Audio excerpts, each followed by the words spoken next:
people say sport compact, what they normally mean is Honda Civic, and for a good reason. Partially due to performance, also due to price, but mostly due to great driving dynamics. The Civic Si has become the cheap, affordable sports car for a new generation of driving enthusiasts. Now for 2012, Honda has unveiled an all-new Civic Si. The thing is with this car, Honda's been criticized a lot lately for getting soft. So if there's a car that can save them, this is it. Now, we've decided to come here to Toronto Motorsports Park, not just to test the new Civic Si, but to test it against the Mazda Speed 3, the current front drive king of the sport compact segment.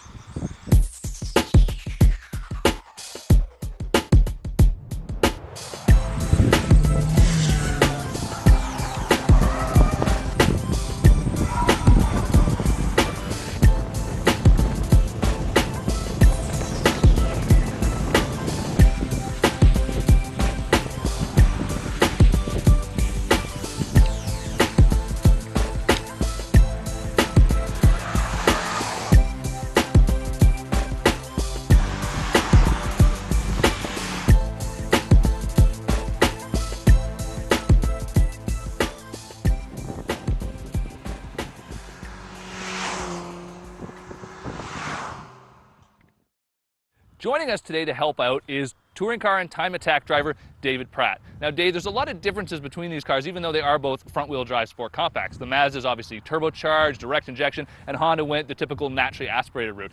There's a pretty big difference in power here. Can you tell us about it and what it's like out on the track? The Mazda has 263 horsepower, while the Honda has 201 now, up another 4 horsepower from before, which isn't a big difference. The bigger difference is in torque, where now that they've gone to a 2.4 liter engine, there's 170 foot-pounds of torque. The Mazda, on the other hand, has 280 foot-pounds of torque, so there is a pretty big difference in the way these two cars deliver their power. And you really feel that out on the track, on the straights, the corners? Yeah, absolutely. I mean, in the straightaways, the Mazda is obviously the quicker car. It is quite a bit heavier than the Honda. I believe it's almost, or a little over 400 pounds heavier than the Honda. Nevertheless, it feels much quicker in a straight line. The Honda, though, being naturally aspirated, does pull out of the corners quite strongly, and you do feel the torque difference between this and the earlier models of the Civic. So the Mazda is obviously the king here in terms of straight line power, but can you talk us through the driving dynamics of each of these two cars? Yeah, well, the Honda is a fairly typical front drive car. It has a fair bit of understeer in it. I was a little bit disappointed initially about how soft the suspension is. There's a lot of body roll in the corners, but despite that, it grips surprisingly well. It's on an all-season tire, so there isn't a lot of mechanical grip there, but the helical limited slip differential does a great job of putting the power down out of the corners. So even though it feels a little ponderous, and it even porpoises a bit in corners, it actually puts the power down surprisingly well. The Mazda definitely corners quite a bit flatter. It feels stiffer, so it has sort of a sportier feel to it.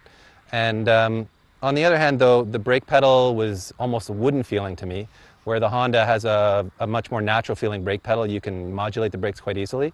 With the Mazda, it was either braking not enough or the ABS was kicking in. So that aspect of the driving sensation wasn't as sporty in the Mazda, but I would say overall the Mazda definitely felt quite a bit sportier as far as how willing it was to turn in, and then how willing it was to really put the power down coming out of corners. So the Mazda was a bit rough around the edges, both in a good way and a bad way, I guess. Yeah, the Mazda feels more like a traditional sport compact car. It feels more alive out there. It has some quirkiness to it, but it definitely involves the driver a lot. Even with all that extra weight? Yeah, the 400 pounds is noticeable, but it's not on your mind in the middle of a corner where it's cornering nice and flat, where the lighter Honda is leaning over so much. In your mind, it feels like the heavier car, and because it's so softly sprung, it doesn't have that edgy, sporty feeling that some buyers might be used to out of an SI badged Honda. Absolutely. So it seems like the Mazda is really coming out the winner here. Is that what the lap times told us? Well, the lap times were actually really interesting. The Civic, despite feeling soft and being less maybe edgy than I hoped it would be, the lap times were surprisingly good. It did a best of 1:28.5. which is actually a very competitive lap time with other sport compact cars that I've tested at this track. So really, I think despite the sort of squishy feeling that it had out there, it did surprisingly well. The all-season tires, I think, really held it back quite a bit, but the transmission's fantastic. I love the limited slip differential, and the engine makes very good use of the torque that it does have. And even just the driving feel, you mentioned some of the things. I found personally the pedals for heel towing, they felt better in the Honda than in the Mazda. They were a little closer, and I was, when I got it to one or the other, it wasn't quite as even. Yeah, no, I agree with that. And the Mazda, on the other hand, was the faster of the two around the track by a little over 2 seconds. It did a 1:26.4. And a big part of that can be explained by the long straightaways at this track and the power advantage this car does have. Yeah, what, 110 foot-pounds, really? Yeah, that's a huge difference. And this also has summer tires on it, which is going to make a considerable difference in the corners. So really the gap wasn't as big as I initially thought it would be, which says something about the Civic being surprisingly fast despite its soft tuning. But I think the Mazda also has a lot more tuning potential if that's something buyers are interested in doing. Because it's turbocharged, it'll be easy to make a bunch more power with this car if that's something you're likely to do. So we've really determined that the Mazda Speed 3 is the performance king here. But not a lot of people take their cars to the racetrack, and driving feel really comes into a play for a lot of them. So considering that these cars are also basically the exact same price, Dave, would driving feel play into your decision of which one of these two cars to buy? Would it change your mind from the performance on the track? Oh, absolutely, it comes into mind. For me, the Honda just feels too soft. I'm accustomed to Civic SIs feeling firm, turning in crisply, and really exciting you with the noise of VTEC engaging and those kinds of things. And this model is just sprung too softly. The tires just don't have enough grip. The engine doesn't make the noises I want it to make.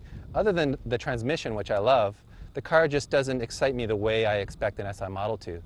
The Mazda, on the other hand, to me is really a driver's car.